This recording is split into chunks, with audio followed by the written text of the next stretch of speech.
하나님의 말씀은 신명기 30장 9절에서 14절까지의 말씀입니다. 신명기 30장 9절에서 14절 말씀, 오늘은 김리 학생의 말씀을 봉독해 주겠습니다.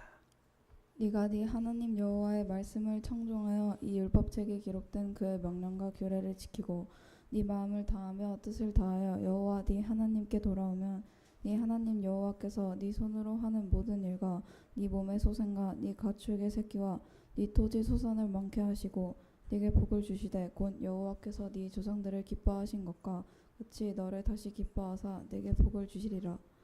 내가 오늘 네게 명령한 이 명령은 네게 어려운 것도 아니요 먼 것도 아니라 하늘에 있는 것이 아니니 네가 이르기를 누가 우리를 위하여 하늘에 올라가 그의 명령을 우리에게로 가지고 와서 우리에게 들려 행하게 하려 할 것이 아니요 이것이 바다 밖에 있는 것이 아니니 네가 이르기를 누가 우리를 위하여 바다를 건너가서 그의 명령을 우리에게로 가지고 와서 우리에게 들려 행하게 하랴 할 것도 아니라 오직 그 말씀이 네게 매우 가까워서 네 입에 있으며 네 마음에 있은즉 네가 이를 행할 수 있으리라.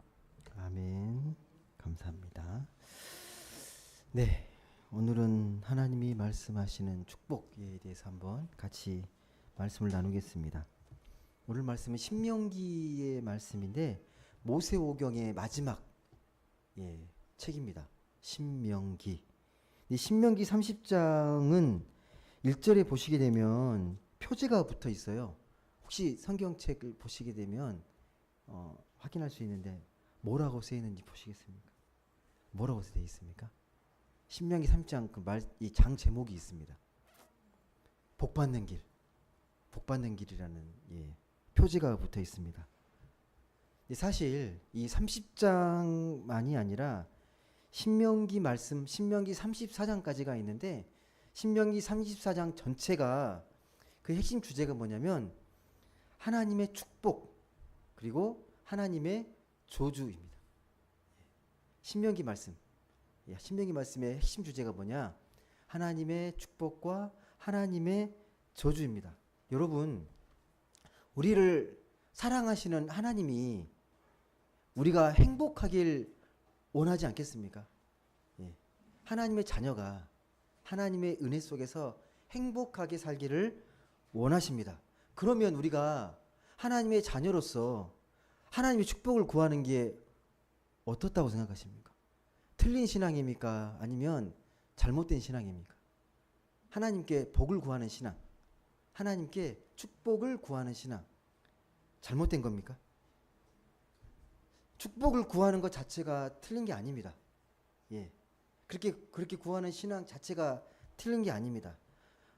하나님이 우리를 향해서 어떤 축복이 임해야 되는지, 그리고 우리가 어떤 마음으로 살아가야 되는지, 하나님이 원하시는 마음, 축복이 무엇인지가 분명히 9절, 10절에 기록되어 있습니다. 하나님이 우리를 향해서 이렇게 되길 원하신다고 분명히 말씀하십니다. 한번 9절과 10절, 다시 한번 읽어보겠습니다. 하나님의 축복이 어떤 것인지, 하나님의 마음이 어떤 것인지 한번 9절과 10절 다시 한번 읽어보겠습니다. 시작.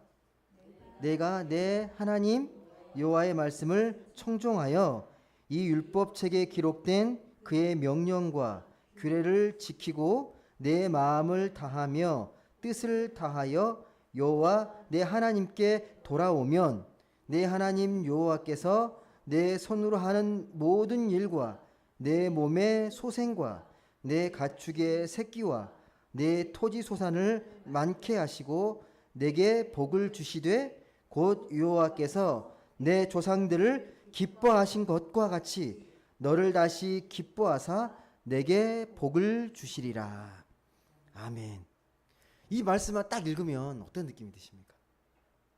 하나님의 마음이 이 말씀만 읽으면 어떤 마음이 드세요?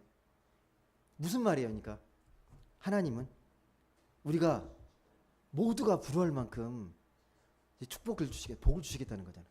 뭐라고 구체적으로 얘기하잖아요. 네가 손에서 하는 모든 일도, 그리고 네 몸에서 태어나는 소생도, 그리고 가축의 새끼도, 그리고 네 토지 소산도 많게 하고 내게 복을 줘서 너를 다시 기쁘게 만들고 복을 주시겠다. 이게 무슨 말이겠습니까? 이 땅 가운데 어떻게 풍요롭게 잘 살게 해주겠다는 말이잖아요. 이 말씀이 여러분에게 희망이 되십니까? 하나님이 그런 분이라고 우리에게 분명히 말씀하시거든요. 어떤가요? 하나님은 우리에게 남들이 부러워할 만큼 잘 살게 해주겠다. 그리고 이 땅 가운데 풍요롭게 살게 해주시겠다. 이게 하나님의 마음으로 분명히 표현되어 있거든요. 예. 여러분, 그 당시나 지금이나 이런 축복을 싫어할 사람이 누가 있겠습니까? 이 땅 가운데서 자손이 잘 되고 재산이 많아지고 토지가 하는 일마다 잘 되는 걸 누가 마다하겠습니까? 다 이런 축복을 원하잖아요. 예. 근데 우리 인간은 어디서나 뭘 느끼냐면 늘 생존의 불안을 느끼거든요. 늘 불안함을 느낍니다. 우리가 하나님 믿어도 불안해요. 뭔가 잘못될까봐, 지금보다 뭔가 또 일이 안 될까봐 조마조마하고 긴장하고 불안감을 느낍니다. 이 생존의 불안감을 갖고 살아갑니다. 근데 동물들은 안 그래요. 그런 생존의 불안이 없습니다. 아시겠지만 지금 당장 배가 부르면요, 그걸로 만족합니다. 혹시 내일을 걱정하는 동물 보셨습니까? 내일 어떻게, 그런 걱정하는 동물 보셨습니까? 하지만 우리는 늘 미래를 걱정하고 미래를 준비하고 또 후손을 생각합니다.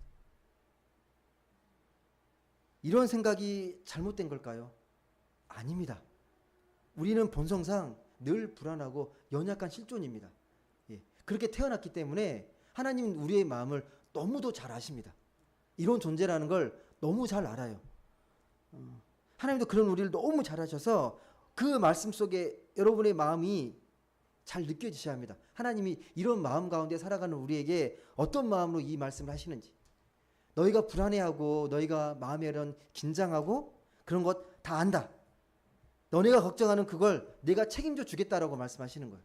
이 말씀은 내가 늘 불안하고 내일은 뭘 먹을까, 내일은 또 힘들게 살지 않을까, 그런 불안 속에 살아가는 거 아는데 너네가 걱정하는 그걸 하나님이 책임져 주시겠다라고 그렇게 말씀하시는 겁니다.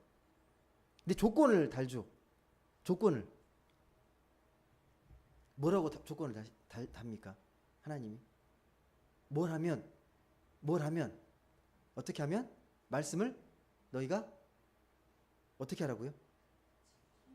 예, 여호와의 말씀을 청종해서 그 율법책에 기록된 그의 명령과 규례를 지키고 내 마음을 다하며 뜻을 다하여 여호와 내 하나님께 돌아오면이라고 되어 있거든요.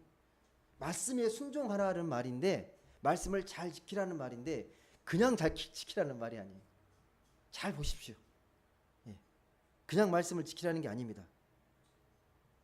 여러분, 하나님은 분명히 하나님의 말씀에 순종하고 하나님의 명령을 잘 지키면 우리에게 축복을 약속하셨거든요. 구체적으로 약속을 하셨거든요. 근데 잘 생각해 보십시오, 여러분. 우리가 경험하는 실제 현실이 정말 그렇게 느끼시는지, 내가 하나님 믿는데 정말 이런 축복 속에 살고 있는지, 약간 의구심을 갖지 않으십니까, 혹시? 하나님 분명히 이렇게 말씀하셨는데 현실은 아닌 것 같은 느낌을 받진 않으시나요? 하나님을 잘 믿으면 넉넉하게 살고 믿지 않으면 힘들게 사는 게 아닌 것 같잖아요. 그렇지 않습니까, 여러분? 착하게 살면 복 받고 악하게 살면 불행해지고, 이게 아니라는 거예요. 우리가 보는 현실이 하나님을 아무리 잘 믿어도 힘들고 어려운 상황에 떨어질 수도 있고, 믿지 않아도 남들이 부러워할 만큼 형통한 사는 삶을 사는 사람들이 주변에 있다고요. 그래서 이 말씀을 우리가 읽으면서 정말 그런가? 다 그런가? 다 이렇게 사는 게 맞나? 의구심을 갖게 되잖아요. 하나님을 잘 믿는데 그렇게 막 풍요롭게 부유하게 살지 못하는 것 같은데라고 여겨지시고 의구심이 들 수 있다는 겁니다. 착하게 살아도 인생이 안 풀리고 나쁘게 살아도 인생이 잘 풀리는 걸 우리가 주변에서 보잖아요. 이 말씀을 딱 띄워놓고 보게 되면 마음이 어려워질 수 있고 현실은 약간 괴리감을 느낄 수 있는 그런 말씀입니다. 여러분, 구약의 이 말씀을 듣고 있는 구약의 이스라엘 백성들을 한번 잘 생각해 보십시오.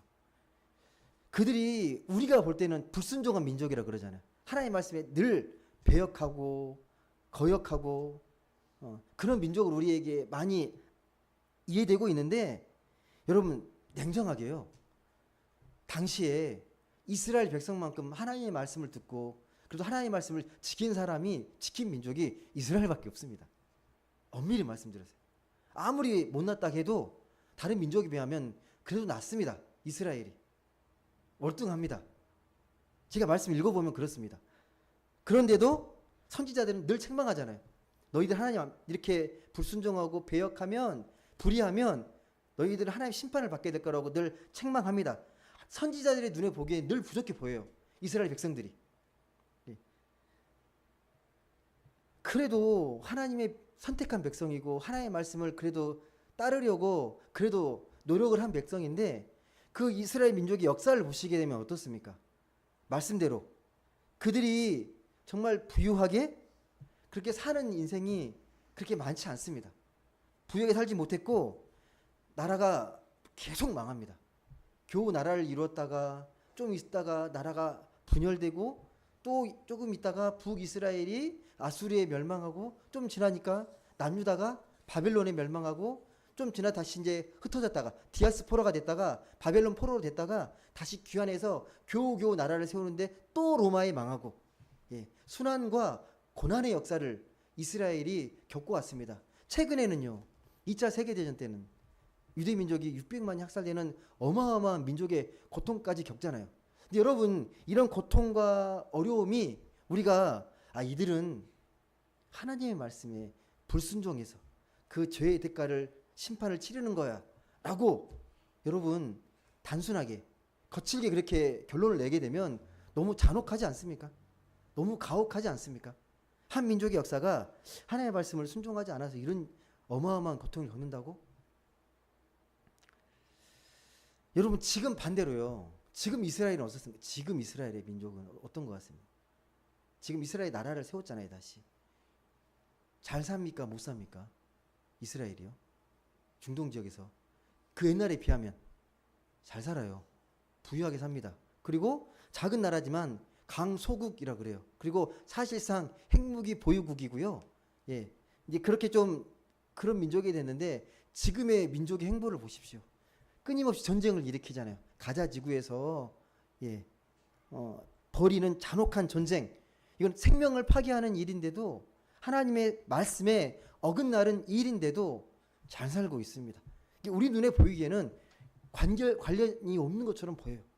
말씀을 잘 믿는 것과 잘 사는 것은 별 관련이 없는 것처럼 느껴진다고 보입니다. 말씀을 통해서. 그들이 지금 잘 사는 게 그래도 옛날에 비해서 말씀을 더 순종하기 때문입니까? 그렇게 보기 되게 어렵잖아요. 그렇지 않습니까, 여러분? 오늘 본문 말씀을 잘 오늘 이해를 하셔야 되는데 오늘 본문뿐만 아니라 성경 곳곳에요. 이 축복에 관련된 말씀이 자주 나옵니다. 오늘 본문뿐만 아니라 곳곳에 나오는데 그 말씀들을 잘 읽어보시게 되면 묵상하시게 되면 복 자체를 말하는 게 아닙니다. 그 핵심 메시지가요. 복의 근원을 말합니다. 복의 근원. 무슨 말이냐면 그 복의 근원이 하나님이라는 걸 우리에게 분명히 말씀합니다. 보여지는 복, 현실, 현상을 복이라고 말하는 게 아니라 복의 근원이 무엇이냐? 복의 근원이 무엇이냐를 우리에게 분명하게 말씀합니다. 그래서 9절, 10절 아까 읽었던 그 말씀, 복을 받는 전제 조건을 우리에게 분명하게 이야기하는 겁니다. 복을 주시는데 그 복을 받는 조건이 뭐냐? 네가 하나님 여호와의 말씀을 청종해서 이 율법책에 기록된 그의 명령과 규례를 지키고 내 마음을 다하며 뜻을 다하여 여호와 내 하나님께 돌아오게 되면 복을 주시겠다. 그 복의 근원이 하나님이라는 걸 분명하게 말씀합니다. 복이 딴 데 오는 게 아니라 그 뿌리가 하나님께 있다는 걸 우리에게 분명하게 말씀합니다. 여러분, 이 신명기 말씀은요, 율법책인데 그 전에 첫 번째로 주어진 율법책이 있습니다. 우리가 잘 아는 출애굽기, 레위기, 민수기가 모세가 이 출애굽 공동체를 이끌고 나와서 처음으로 시내의 산에서 받았던 말씀이 그게 첫 번째 율법이고 신명기 말씀은 두 번째 율법책입니다. 다시 하나님의 명령을 새롭게 선포했다 해서 신명기입니다. 모세가.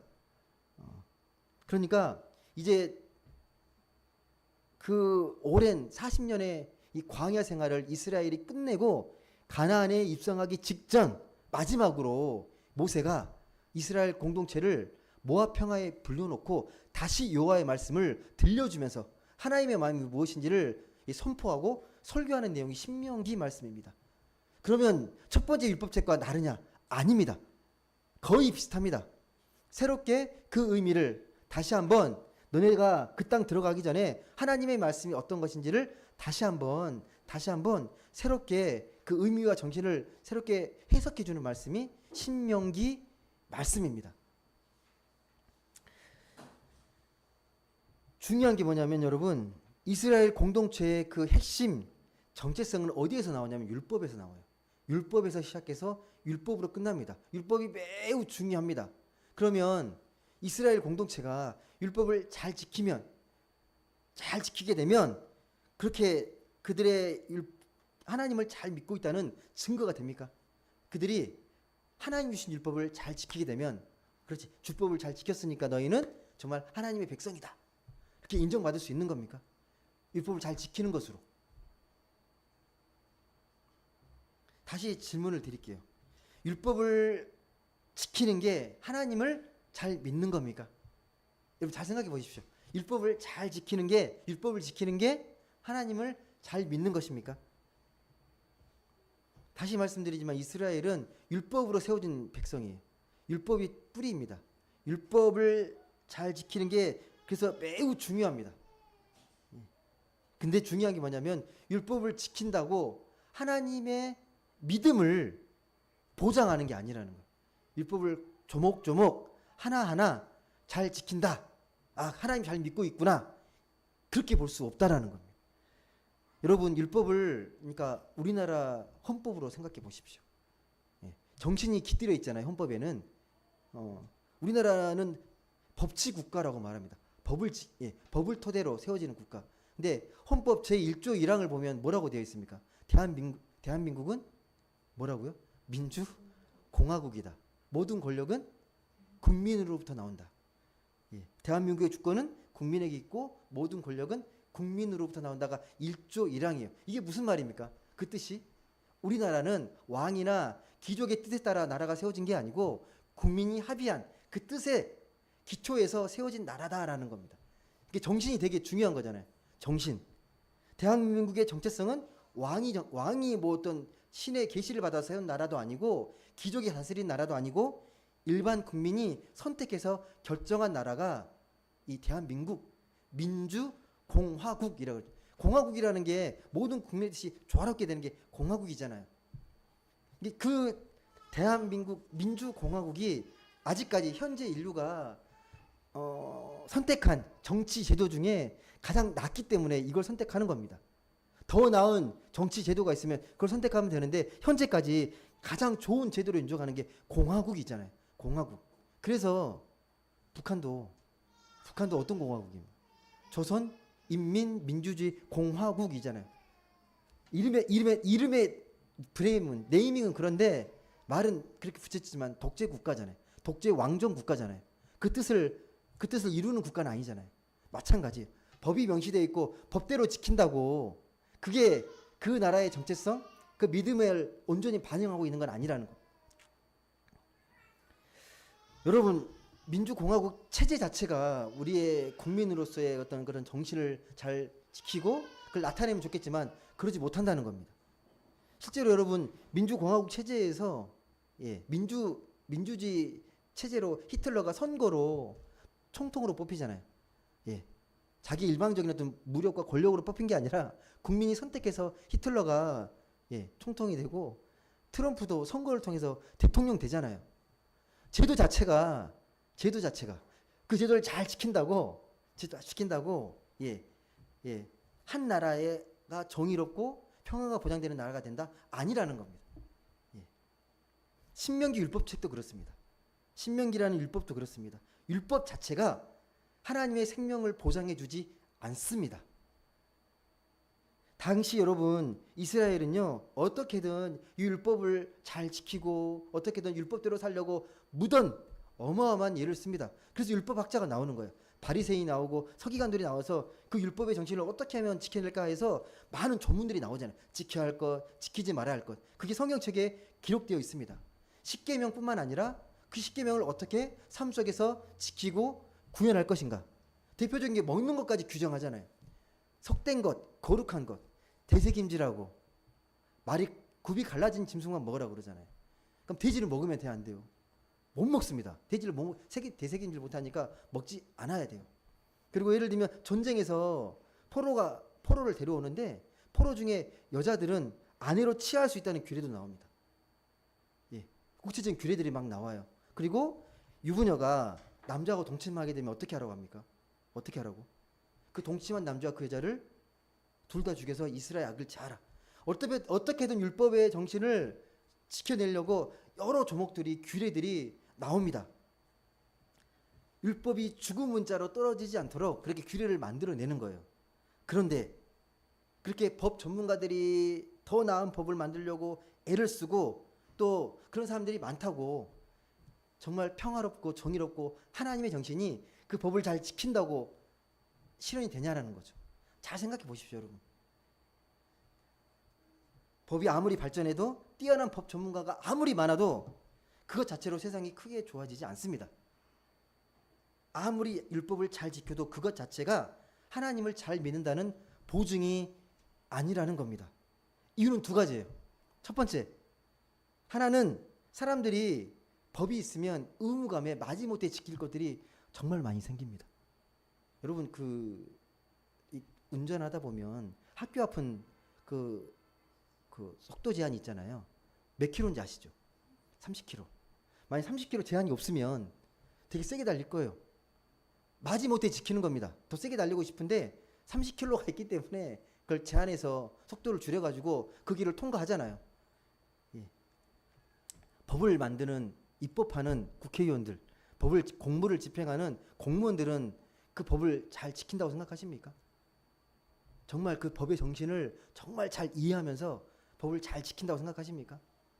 법을 잘 알면 알수록 편법을 부리고 법망을 빠져나가서 그렇게 사는 사람들이 많지 않습니까? 법을 알면 알수록 법의 정신을 지키는 것보다도 나에게 어떤 유익이 있는지를 생각하면서 법의 정신이 다 빠지게 되잖아요.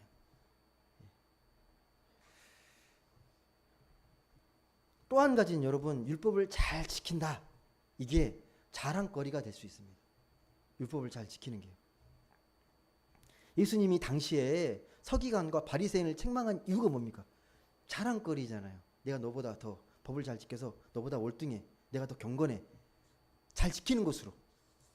금식하고 남을 돕고 11조하고 그런 걸로 막 자랑합니다. 마땅히 칭찬받아야 되는데 사람에게 칭찬받는다고 하나님께 칭찬받는 게 아니잖아요. 이게 바로 율법의 한계이고 딜레마입니다. 그리고 우리가 율법을 정말 어떻게든 꾸역꾸역 지켜낼 수는 있는데 진실하고 온전하게 지키는 건 거의 불가능합니다. 여러분 냉정하게요. 많은 한국 교회가 이런 율법적인 신앙에 갇혀 있습니다. 율법의 신앙을 우리가 논할 때에 그런 기준과 그런 규례에 성경을 어떤 법이나 규칙으로 이해한다고요. 어떤 법, 뭘 지키는 것으로, 뭔가를 하는 것으로 신앙이 좋은 것으로, 믿음이 좋은 것으로 그렇게 생각한다는 겁니다. 만약 그런 거면, 그게 만약에 신앙이 좋은 거라면요, 여러분은 여호와의 증인이나 제7일 안식교를 따라가기 어렵습니다. 그들은 철저하게 율법을 지킵니다. 여전히 구약이 금지한 돼지고기를 먹지 않습니다. 그리고 여호와 증인은요, 비폭력을 거부하면서 양심적 병역 거부를 해요. 자기의 불이익이 있어도. 잘못된 신앙인데, 그러면 여러분, 잘못된 신앙이 인격 자체에 문제가 있는 건 아니거든요. 본질을 잘 모르게 되면 근본을 겉모양에 치우칠 수밖에 없다는 거예요. 정신을 모르게 되면 지키는 것에서 치우칠 수밖에 없다라는 겁니다. 마치 사람이 자기 외모에만 빠지게 되면 내면을 가꾸진 않잖아요. 내면만 이쁘게 보이면 되니까. 그러면 여러분 다시 한번 오늘 말씀을 좀 읽으시면서 하나님 말씀에 순종하고 율법을 지킨다. 이게 무슨 뜻인 것 같습니까? 여러분 잘 생각해 보십시오. 오늘 이 말씀, 율법을 잘 지키고 행한다는 말씀. 어떻게 지키라고 합니까, 여러분? 율법을 지킬 때. 모든 구약의 선지자들과 예언자들이 목 놓아 외쳤던 게 뭐예요? 하나님 말씀에 순종하라. 하나님 말씀에 귀를 기울여라. 그러면 그 말씀을 이야기할 때 규칙을 잘 지키라는 거예요. 규례를 잘 지키라는 의미입니까? 즉 하나님이 어떤 걸 말씀하시는지 좀 귀를 열고 좀 잘 들어봐. 하나님이 어떤 마음이신지를 좀 그 말씀 통해서 깨달아봐. 목 놓아 외칩니다. 근데 그 핵심이 뭐냐면 네가 말씀을 지키고 말씀을 순종하는데 어떻게 지키라고 합니까? 마음을 다하고 뜻을 다하라는 말이 뭡니까? 마음을 다하고 뜻을 다한다는 게 무슨 말입니까? 진정성이잖아요. 진정성 있게 네가 말씀을 따르고 지키라는 거라는 거예요. 다시 말씀드리지만 하나님 말씀에 순종하는 건요, 말씀의 규칙과 규례를 준수하는 차원이 아닙니다. 자신을, 나의 생명을 하나님 말씀에 정말 건다는 거예요. 하나님 말씀에. 여러분 이와 비슷한 말씀이 또 나오거든요. 여러분 너무 잘 아시는 말씀인데 이 말씀이 신명기 6장에 나옵니다. 예. 들으라 이스라엘. 쉐마 이스라엘. 쉐마라는 게 들으라라는 말이잖아요. 히브리어로 6장 4절에서 5절 말씀입니다. 이 말씀을 다시 한번 읽어보겠습니다. 예. 비슷한 말씀인데 하나님의 마음이 어떤 마음이신지 신명기 6장 4절에서 5절 한번 같이 읽어보겠습니다. 외우시는 분 있으면 외우셔도 됩니다. 6장 4절에서 5절 말씀 같이 한번 읽어보겠습니다. 시작. 이스라엘아 들으라. 우리 하나님 여호와는 오직 유일한 여호와이시니 너는 마음을 다하고 뜻을 다하고 힘을 다하여 내 하나님 여호와를 사랑하라. 무슨 말인지 아시겠습니까? 말씀을 읽고 우리가 그 말씀을 말씀대로 살아가야 되는데 어떤 규칙이나 어떤 율법처럼 살아가지 말고 진심을 다해서 그 말씀의 뜻에 담긴 것을 우리가 마음을 다해서 뜻을 다해서 힘을 다해서 내 목숨 걸고 말씀대로 살아보라는 겁니다. 말씀의 정신으로. 그러려고 뒤에 보시게 되면 너는 마음에 새기고 자녀에게 부지런히 가르치고 집에 있든 길에 가든 누워있든 이 말씀을 강론하고 말씀을 끊임없이 깨닫고 생각나게 할 수 있도록 그렇게 하라는 거죠. 하나님을 사랑하는 마음의 표현들이잖아요. 여러분은 하나님 말씀이 정말 살갑게 느껴지십니까? 그 말씀이 나의 마음을 꿈틀대게 하고 생명이 약동되게 그 말씀이 내게 다가오십니까? 말씀 읽을 때 내가 살아있는 것 같고 하나님의 사랑이 막 느껴지시고 그 말씀을 통해서 내가 다시 새 힘을 얻고 그 말씀을 통해서 내가 새롭게 결단하고 하나님의 은혜 속에서 나아갈 수 있는 힘을 얻으십니까? 말씀을 읽으시면서. 솔직히 여러분, 우리는 하나님께 영혼을 걸고 살진 않습니다. 냉정하게 말씀드려서 내 생명을 그분께 온전히 맡기지 못하고 내 삶의 많은 문제들을 여전히 내가 스스로 해결해 보려고 안간힘을 쓰면서 살아갑니다. 순간순간. 여러분 우리가 세상 기준에 남보다 더 잘나 보이고 더 있어 보이고 더 잘 살아 보이고 행복하게 살지 못하면요 왠지 마음이 불안하고 속상합니다. 속상하게 느낍니다. 예. 그래서 더 예뻐 보이고 싶고 더 건강해 보이려고 하고 더 있어 보이려고 합니다. 근데 이게요 현대인의 삶 속에 중요한 가치가 되어 있습니다. 그걸 보여주기 위해서 더 많은 것들을 소유하려고 하고 더 많은 것들을 소비하려고 합니다. 그게 현대사회의 모습입니다. 거기에 많은 사람들이 중독되어 있습니다. 그런 삶 속에. 이건 성품이 착하거나 뭐 좋은 인격 이거 상관이 없습니다. 예. 물론 우리가 삶의 의미가 무엇이고 가치가 무엇인지 삶의 본질에 집중하면서 고민하는 사람도 있지만 대부분은 이 시대를 지배하는 정신은요. 예. 더 많은 것들을 소유하고 더 많은 것들을 소비하는 겁니다. 그 중독되어 있습니다. 그런 삶 속에. 여러분 아십니까? 하나님 외에 우리가 느끼는 아무리 좋은 것도, 거기서 느끼는 아무리 큰 만족과 기쁨도요, 여러분, 거기가 우리에게 가장 큰 슬픔과 가장 큰 결핍을 느끼게 합니다. 하나님 외의 것들은요.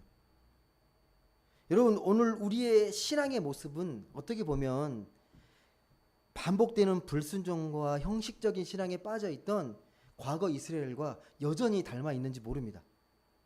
우리가 볼 때는 이들을 탓하고 그들을 비난할지 모르겠지만 여전히 우리도 하나님 믿는다고 하지만 우리가 목숨 걸고 하나님 믿거나 그러지 않고 적당하게 필요할 때 나의 부르짖음과 나의 간구에 응답하신 하나님, 그런 수준으로 하나님을 믿고 있는지 모릅니다. 정말 내 마음과 뜻과 힘을 다해서 내가 목숨 걸고 내 영혼을 걸고 하나님 믿는 것은 다른 차원의 문제입니다. 여러분, 그렇다면 하나님께서 복을 주신다, 축복하신다, 이게 정말 뭐겠습니까, 여러분? 여러분, 예수님도 마태복음에서 산상 설교를 하시면서 이렇게 말씀하십니다. 복과 저주, 화에 대해서 이렇게 말씀하시거든요. 가난한 자, 애통한 자, 박해받는 자가 뭐가 있다고요? 복이 있다고 말합니다. 반대로 배부른 자, 부자, 웃는 자, 칭찬받는 자는 화가 있을 거라고 말합니다. 무슨 의미입니까? 근데 이런 말씀이 현실과 괴리가 느껴지지 않습니까, 여러분? 왠지 이건 그런 위로하려는 차원에서 하는 말씀처럼 느껴지진 않으십니까? 여러분 하나님의 복을 받고 축복된 삶을 살고 싶잖아요, 우리가. 정말 그렇게 살고 있는지. 근데 그렇게 살고 싶은데 오늘 말씀에 나와 있는 것처럼 그런 마음으로 살고 있는지를 먼저 점검하셔야 합니다. 우리는 내가 내 삶을 불만을 갖고 책망하고 좌절하기 쉬운데 그 전에 나의 삶의 본질이 무엇인지, 내 삶을 어떻게 살아가는지를 다시 한번 면밀히 우리가 돌아보아야 합니다. 매 순간 제가 기도하면서 고민하는 것들이 그런 것들이거든요. 오늘도 하루 24시간을 살아가면서 하나님과의 어떤 삶의 의미로 내가 오늘 하루를 살아가고 있는지, 내 가정 안에서, 내가 만나는 사람들 안에서, 내 삶의 그 일을 통해서 하나님 나를 이 일을 어떻게 보시고 하나님께서 어떻게 평가하시는지, 하나님과 어떤 영적인 밀접한 관련성 속에서 하나님을 기억하고 생각하면서 하나님의 지혜를 구하고 하나님의 능력을 구하면서 살아갔는지를 반성하게 됩니다. 그렇지 않게 되면 우리는 순간순간 하나님과 멀어지잖아요. 그렇게라도 하지 않으면 우리가 하나님의 말씀, 하나님의 은혜를 우리가 놓치고 살잖아요. 왜? 은혜는 자꾸 망각되어 가니까. 우리가 아무리 기도를 뛰어나게 하고 하나님의 은혜를 충족하게 받았어도 지나면 다 잊어버리잖아요. 다 사라지잖아요. 우리가 말씀 안에서 기도함으로써 하나님과의 더 가까이, 하나님의 말씀에 순종하지 않으면 우리가 마음이 점점점 순간순간 계속 멀어지게 되어 있습니다. 여러분, 오늘 말씀을 꼭 기억하십시오. 말씀을 마무리하겠습니다. 여러분, 우리는 여전히 하나님의 축복이 뭔지를 잘 모를 수 있어요. 하나님의 복이 무엇인지, 그 깊이를, 정말 하나님을 믿는 복이 무엇인지를 우리가 아직까지도 깊이 있게 체험하지 못할 수 있습니다. 단지 그냥 우리가 부자 되고 유명해지고 오히려 그게 복이 아니라 화가 될 수도 있습니다. 오늘 말씀은 복은 그것 자체가 복이 아니라는 것을 분명하게 이야기합니다. 가장 큰 복이 뭐냐? 하나님과 하나님의 말씀에, 그 삶의 뿌리에 우리가 깊이 내리는 겁니다. 그래서 하나님과 함께함을 느끼고 그 안에서 참 기쁨과 행복을 누리는 겁니다. 여러분, 아무리 좋은 것도 내가 좋아하는 사람들, 또 사랑하는 사람과 함께해야 더 그 기쁨이 커지잖아요. 내가 아무리 힘든 상황에서도 사랑하는 사람이 있으면 위로를 받고 힘을 얻잖아요. 찬송가도 그게 있지 않습니까? 주 예수와 동행하면 그 어디나 하늘나라라고. 그런 여러분 축복을 경험하셨습니까? 그게 정말 축복입니다. 하나님과 함께하는 게. 내가 있는 곳이 비록 더딜지라도, 힘들지라도, 불편할지라도, 마음이 어려울지라도 네 옆에 하나님이 계시면 거기서 하나님의 축복이 시작이 됩니다. 그럴 수만 있다면 우리가 세상 기준에 부족하게 살아도 어떤 조건에서도 주님께서 베푸시는 그 생명의 은혜를 경험할 수 있습니다. 그런 주님을 마음 깊이 신뢰하면서 말씀 안에 가장 큰 행복을 느끼며 살아가는 모든 분들 되시길 주님의 이름으로 간절히 소망합니다. 기도하겠습니다. 사랑과 은혜의 하나님 감사드립니다. 하나님께 복을 받고 살기를 원합니다. 하나님의 축복 속에서 이 땅 가운데 하나님 안에서 참 행복을 누리며 살아가기를 간절히 소망합니다. 하나님, 우리가 하나님의 자녀로서 하나님이 우리에게 허락하신 참된 그 복음, 그 축복의 분량을 온전히 누리고 그것들을 체험하며 살아갈 수 있도록 하나님과 더욱 가까워지는 우리가 되게 하여 주옵소서. 말씀을 순종하되 뜻과 마음과 힘을 다해서 그렇게 하나님을 사랑하면서 마음에 전심을 담아서 말씀을 읽고 그 말씀을 통하여서 하나님과 더욱 가까워지고 하나님과 동행하면서 참 행복과 기쁨을 누리며 살아가는 우리 모두가 되게 하여 주옵소서. 감사드리며 사랑이 많으신 예수님의 이름으로 기도드립니다.